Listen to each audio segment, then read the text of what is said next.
Today is Easter, and it is a beautiful day because all across the world, people are gathering together. And while they may not be in the same place, we're all celebrating the same story. This radical story about a God who is infinite, but also so intimate that this God didn't stay disconnected or distant from his creation. He couldn't, but love compelled this God to enter into the human story as Jesus. And Jesus lived a perfect life, and then he would die on a Roman cross, and then 3 days later, he would rise again from the dead. And today we celebrate that death has no victory over Jesus. And if you are in Jesus, then death has no victory over you as well. And some of you might be hearing that, and you're going, that sounds really great, really poetic, beautiful, Travis, but I got some questions. First, how? Right? Like, how can we really believe this story of a dead man rising from the dead 3 days later? Let's be honest. Even if you call yourself a follower of Jesus, it's a pretty strange story, is it not? I know you know it's strange, because if after service you were talking to me and you were like, hey, Travis, how's your week going? And I was like, you'll never believe it. A few days ago, I had a friend who died. And you'd be like, oh my gosh, but don't worry, because I just got a phone call. He rose from the dead. And if I told you that, I'm sure you'd be like, oh, look at the time. I gotta go. This guy's a little too much. It's a strange story. So if you're here and you're asking in the back of your head, how do we believe this story of a dead man rising from the grave? Did we not learn anything from the movie The Lion King, right? The movie that traumatized an entire generation and taught us something about life, the circle of life, right? We learned this, that when Mufasa died, he stayed dead. Rest in peace, Mufasa. But at an early age, we learned this is how life works. You're born, you live, you die, and generally speaking, you stay dead. Haven't we outgrown this? Maybe some of you are thinking to yourself, okay, we could give people 2,000 years ago a pass. They didn't have the advancements and the knowledge that we have today in science and in technology. We have AI, we have driverless cars. Now, thanks to Apple, we can wear our computers on our faces. Shouldn't we know better by now that when something or someone dies, they stay dead? And it's all fair questions. And you may not know anything about Camas, but I want you to know today that this is not a church full of people with answers, all the answers. In fact, I think if we're honest, we're a church of people who probably have far more questions than they do have answers. And so you may be here and be like, how in the world does this even work? And here's what I'm not going to do. I'm not going to stand up here for 30 minutes and try and prove to you definitively that Jesus rose from the dead. I'm not that smart. And if I was that smart, the truth of the matter is, if we're being honest, I couldn't prove to you definitively that Jesus did in fact rise from the dead. But the truth of the matter is that while I cannot prove that Jesus did rise from the dead, you actually can't prove that he didn't. So I suppose that both of us, or all of us today, are taking a leap of faith. That all of us today are going to believe something, one way or another. And so for the next 30 minutes, I'm not asking you to suspend belief or suspend intellect. We here at Camas believe you can actually love God and still use your brain. But the thing that I want you to do, perhaps, is open yourself up, open your heart up, and maybe open yourself up to the fact that inexplicable things happen in our world all of the time. What if the tomb really is empty? Well, then the next question we should ask is, why does that matter, right? Like, you might be asking how, but now if we're past that, you might go, okay, but why does that matter? Maybe it mattered 2,000 years ago. We can understand why it mattered to the 12 disciples of Jesus when he rose from the dead. But if you're honest, you might be going, why does that matter in 2024? Why does that matter in San Francisco? Why does that matter in my marriage? Why does that matter in my dating life? Why does that matter in my job? Well, why does the resurrection matter? Does it have any relevance in my life? Because maybe you're like me. I wasn't born and raised in the church, and I remember going into the church for the first time, and it seemed like they talked a lot about the afterlife. And I was always just sort of curious, does the message of Jesus only help me in the afterlife, or does it actually help me in the present one? And maybe you're here going, why does this matter? Does this help me in the present life, the present circumstance, the present moment that I find myself in? And today, I want to propose that the resurrection is incredibly relevant for the present life, that it's not just about life after death, but that the resurrection is an invitation into life before death. That the resurrection is not just about how do you get into heaven before you die, but it's an invitation for heaven to get into you while you're still alive. See, today I want to propose that the resurrection is relevant because the resurrection is this invitation, this astonishing, inexplicable, kind of crazy invitation from God to humanity saying, I want to move you from existence to life.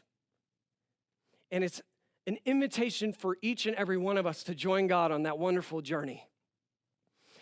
And the truth of the matter is, even if you're here and you don't believe in the resurrection, you're not past the how yet, I bet that we all can agree that life was meant to be lived.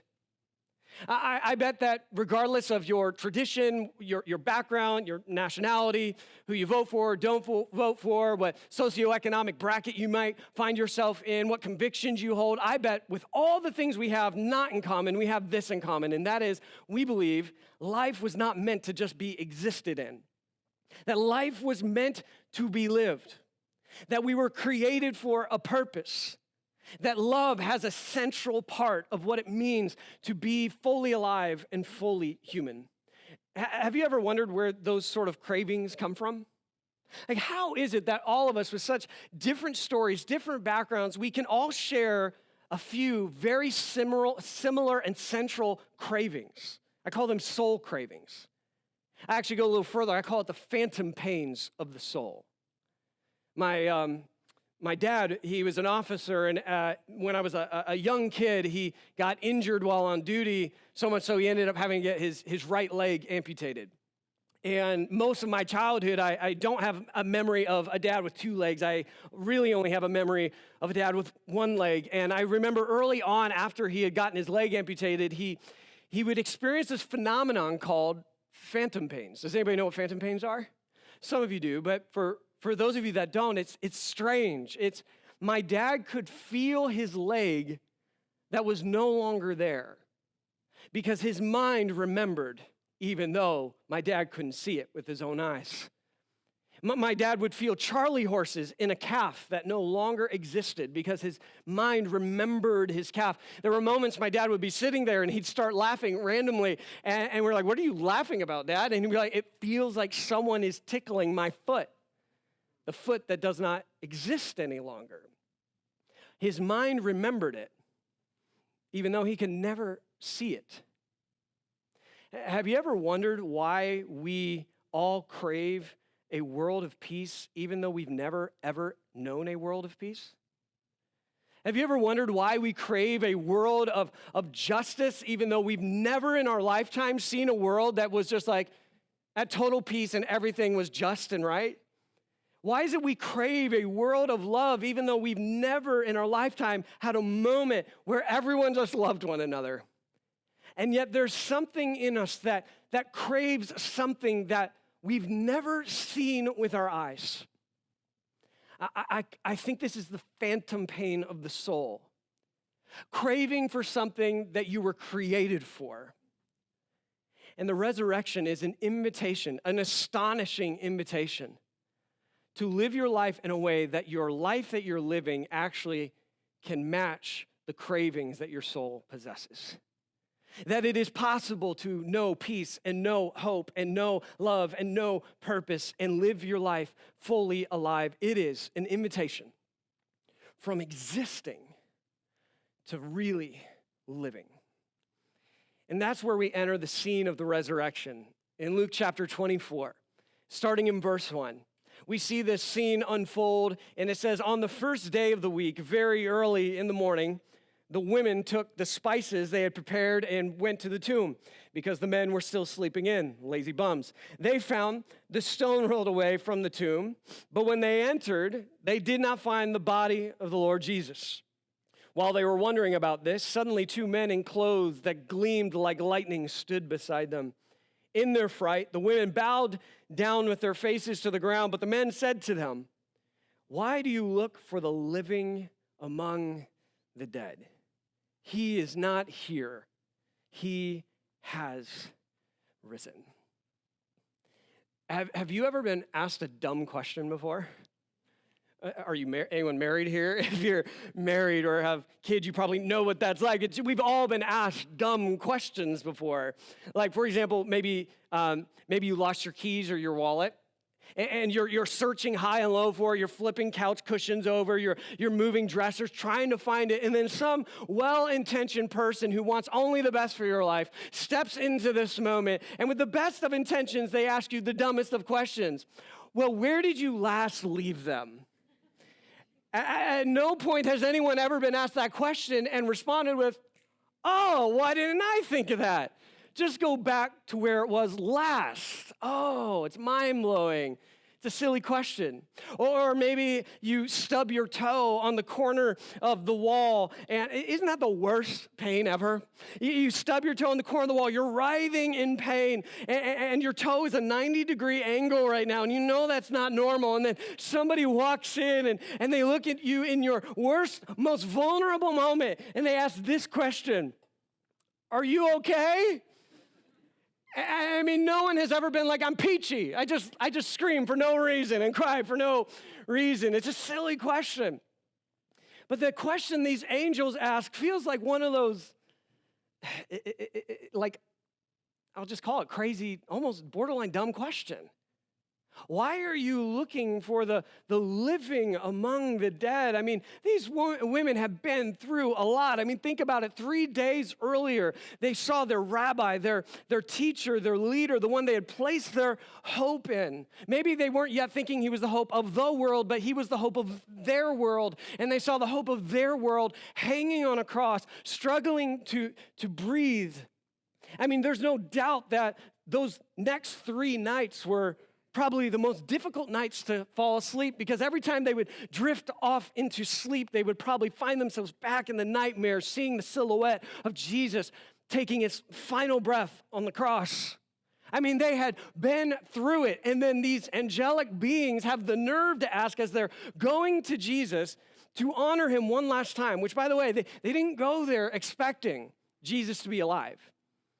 None of them did. How do you know that? Because they were bringing burial spices. You don't bring burial spices to a party. You don't bring burial spices to a resurrection.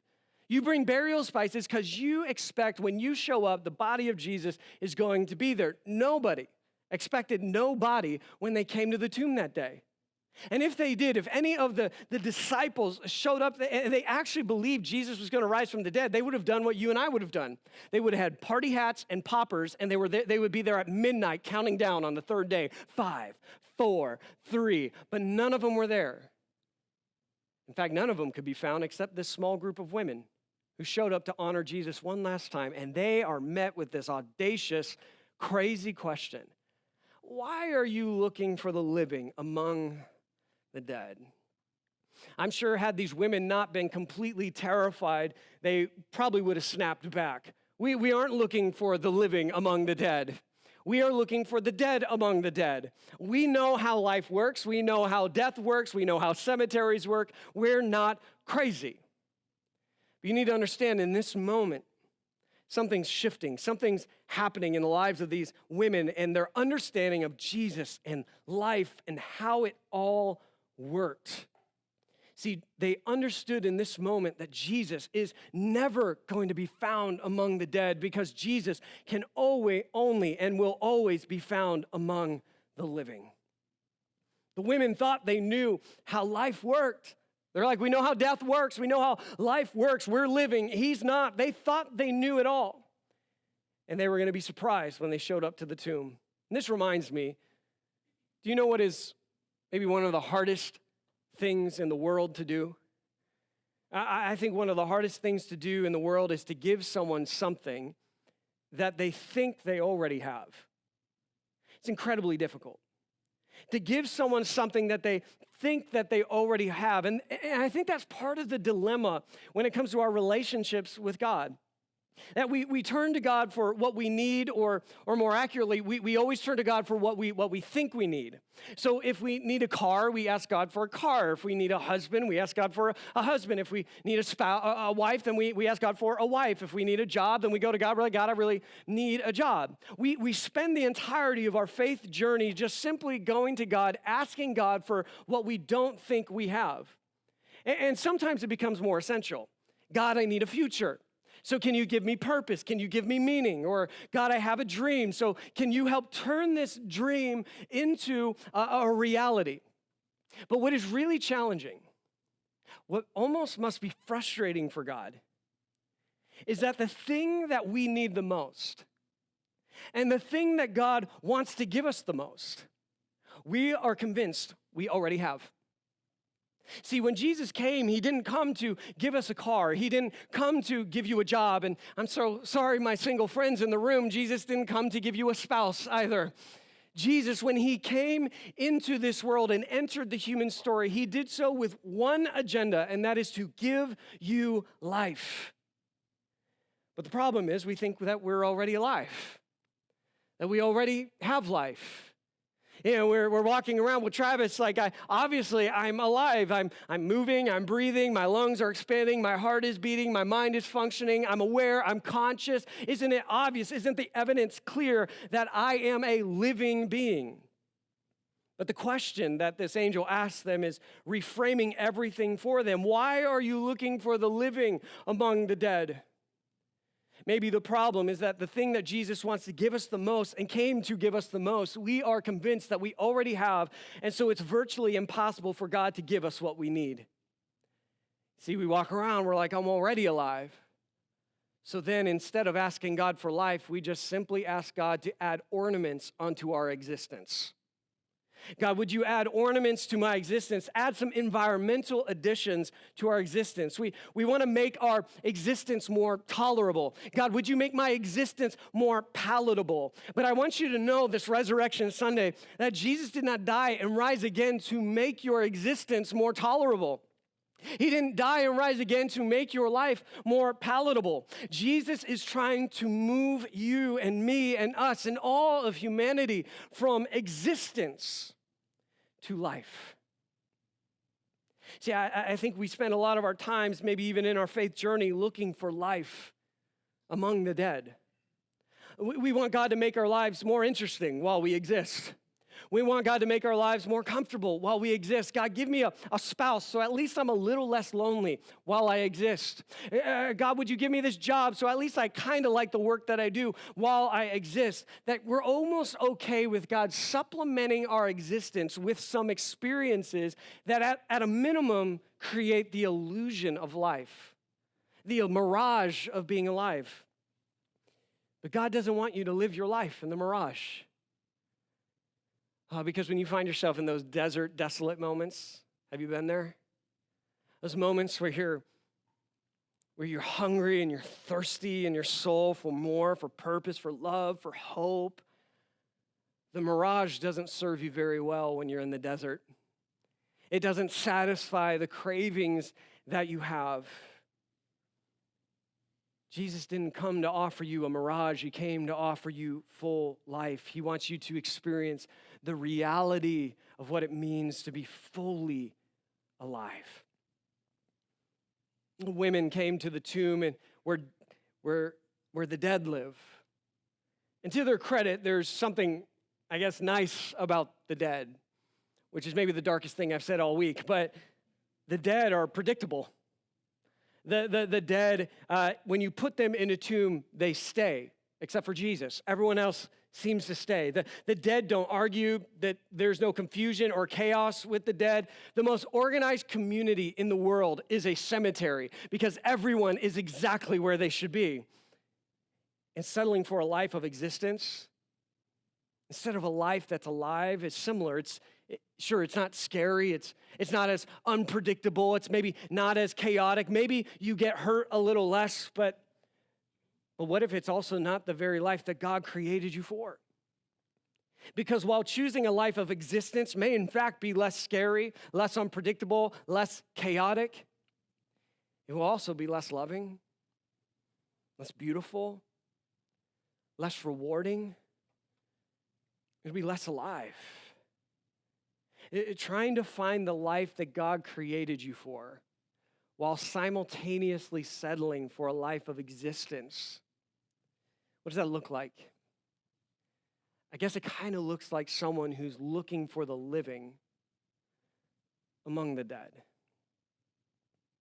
And it reminds me of the beginning of our story. Not like my story, your story, but the story of humans in Genesis, in that creation poem where God creates all the beauty and wonder of creation. You know the story, right? God says, let there be, and it is. He says, let there be water, there's water. Let there be the sky, there's the sky. Let there be mountains, and there's mountains. Let there be valleys, and there's valleys. Let there be animals swimming in the water and walking on land. I mean, it's this beautiful story and the splendor of God's imagination. And we're told that God, he then takes dust from the earth and he breathes into it.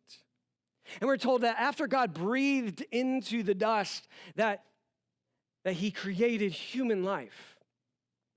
And then it says in Genesis chapter 2, verse 7, in this small verse, it says that the man became a living being, which is sort of, I think it's strange. Why does the author emphasize living being? Like, wouldn't it be obvious if something was living and if something was not living? So why do you need to tell us that it's living? Shouldn't we be able to tell between the two, living and not living? But maybe that's the problem. Maybe that's why that verse is written that way, because future us would oftentimes forget what actual life looks like. That we would settle for a life of existence instead of a life connected to the breadth and wonder and splendor and beauty and love of God. Maybe the author from the very beginning, when he's like, let's talk about how this whole thing began, maybe the author is making it abundantly clear for all of us because he knew we would try life without God. And the author's like, but you can't disconnect the two. That the man became a living being when the breath of God was breathed into it. There's this intimate connection between life and God. It's almost like the author is saying life and God are synonymous. They're two words that are saying the same thing. When you have life, you have God. When you have God, you have life. You don't get life without God, and you don't get God without life. That they are one of the same. And then in Genesis 3, we're told that humanity, they tried an experiment that went wildly wrong. They tried to see what life apart from God was like. And from Genesis 3 through about Genesis 11, the author is poetically telling us how the human story begins to go on this downward spiral when they tried to have life apart from God. And at the end of Genesis 11, you're sort of left asking, is there any hope for humanity? It's almost like that breath that God breathed into the soul of humanity. It's like it got knocked out of us. And humanity has been trying to catch its breath ever since. And then you have throughout the scriptures these moments where God is interacting with Israel in the Hebrew scriptures. Like in Deuteronomy chapter 30, you get this really interesting interaction between God and Israel. And God says you have a choice. He's like, y'all got a choice. You can choose life or you can choose death. You can choose blessing or you can choose curse. And if you choose blessing and if you choose life, you are choosing to trust me, choosing to follow me, choosing to stop trying to be your own God and instead let God be God.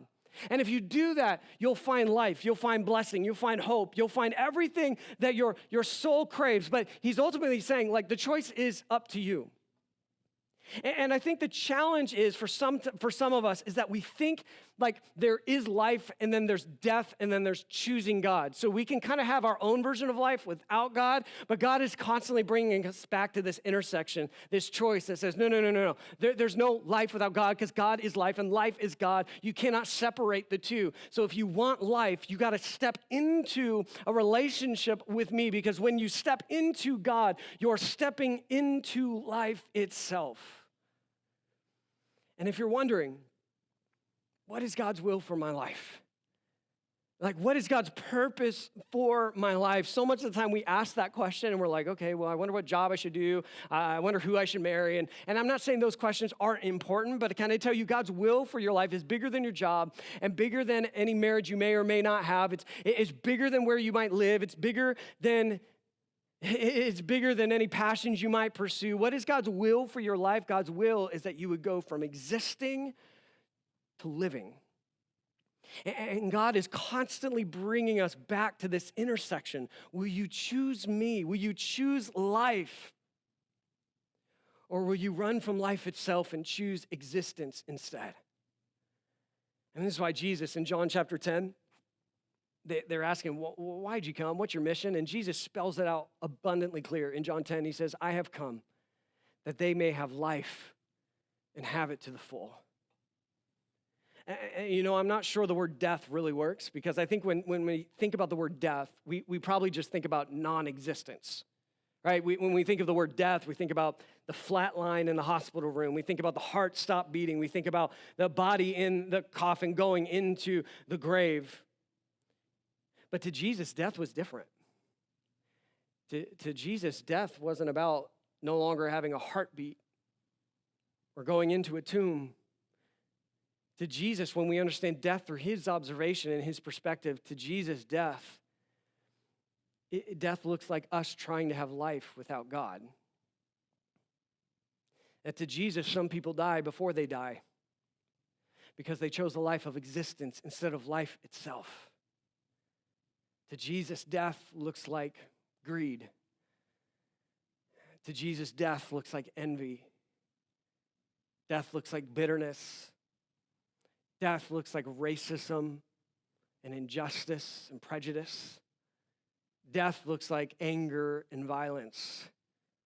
And we may not believe all the same things, but I bet we agree on that because like none of you, I guarantee it, see an envious, bitter, racist, prejudiced, angry, violent person. No one looks at a person like that and is like, man, they're living the life. No. We look at that person and we almost have a word for it, don't we? We call people who are envious, bitter, angry, violent, racist. We actually say, we have a word, it's inhumane. It's like you're living beneath what it means to be fully human and fully alive. See, we tend to think that death is when we exit life. But to Jesus, he's like, no. No, death is when we just exist in this life. That death is what life looks like without God. Death is what life looks like without love. Death is what life looks like without hope. Death is what life looks like without justice. Death is what life looks like without faith. Death is what life looks like without Jesus. The women go to the tomb 3 days after Jesus is crucified. And the women approach the tomb. Maybe there was a biting cold in the air that morning. And when they walk into the tomb, that surprisingly the stone had already been moved. Two angelic beings show up out of nowhere. And they ask the question, what are you looking for? And maybe that's the question God is asking you this Easter. Maybe that's why you're here today. Because God is asking you that question. What are you looking for? What are you searching for? What are you hoping to find? If we looked for you right now, where would we find you? And not like literally, some of you are like, bro, I'm right here in front of you, but if we could look at the journey happening in here, the real you inside of you, and we could somehow get that out of you and see it externally, where would we find you? Would we find you living among the living? Or would we find you searching for the living among the dead? So they responded to this question, what are you looking for? And they're like, we're looking for my Lord. We're looking for life itself. Where is it? And then these angelic beings respond, why are you looking for the living among the dead? I almost imagine the angelic beings have a little smirk on their face when they ask the question. Why are you here then? Because Jesus is not among the dead. The living is never among the dead. He's not here. He has risen.